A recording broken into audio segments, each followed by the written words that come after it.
पुढे बघूया सांगलीतल्या मिरजेतील हॉटेल आणि बांधकाम पाडल्याचं प्रकरण तापलेलं आहे। मिरजेच्या तहसीलदारांनी दोन्ही पार्टींना नोटीस बजावली आणि त्या जागेवर दोन्ही पार्टींना येण्यास मनाई करत परिस्थिती जैसे थे ठेवण्यास सांगण्यात आलंय। या नोटीसवरनं नागरिक आक्रमक झालेत। मिळकतदार जागेवर नसल्यानं नोटीस घेण्यास त्यांनी नकार दिला, तर पडळकरांच्या दबावाखाली प्रशासन एकतर्फी कारवाई करत असल्याचा आरोप नागरिकांनी केलेला आहे। ही एकतर्फी नोटीस काढल्याचा आरोप देखील नागरिकांनी केला।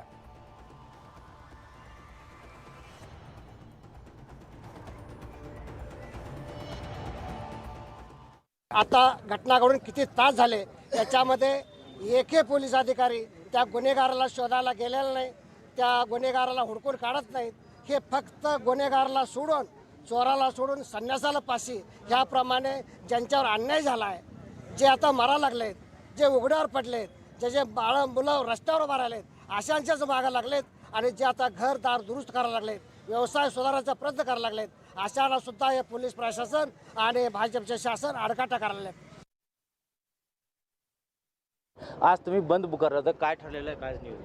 नाही, ब्रह्मानंद पडळकर जे भाजप आमदार गोपीचंद पडळकरचे भाऊ आहेत, यांनी सत्तेचा दुरुपयोग करून महाराष्ट्रामध्ये यांची सत्ता हे दाखवून देण्यासाठी कमी दरामध्ये जागा घेऊन वादग्रस्त जागा घ्यायच्या, तिथली कुळं खाली करायची आणि त्यातनं मोठी रक्कम मिळवायची, ह्या उद्देशानं छत्रपती शिवाजी महाराज रोड लगतची सर्व ज्या दुकानं असतील उद्ध्वस्त केले आहेत, घरं उद्ध्वस्त केले आहेत। 145ची नोटीस या रविवारी दिलेला आहे। प्रशासनाने एवढंच तत्पर असलं असतं, ज्या दिवशी रात्री 2 वाजता या लोकांचे सगळे इमारती उद्ध्वस्त केली, त्यावेळी प्रशासन काय करत होता, काय झोपा काढत होतं का काय प्रशासनाला नाही हे माहीत नाही।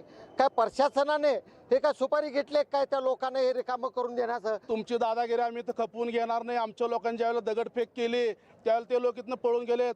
असेल तुमची हिंमत तर कधीही तुम्ही रेस मारून या मिरजकर, आम्ही आमची ताकद तुम्हाला दाखवल्याशिवाय राहणार नाही। या ठिकाणी गोरगरीब जनता, दवाखाने असतील, या ठिकाणी दुकानं असतील, मेडिकल असेल, अशा पद्धतीनं असताना सुद्धा गोरगरिबांच्या वरती रात्री अपरात्री 2 वाजता हल्ला करणं म्हणजे एक जालियनवाला बागा हत्याकांडासारखा प्रकार आहे। Video journalist Sujit sir, Asif Mursal, news 18 Lokmat, Miraj.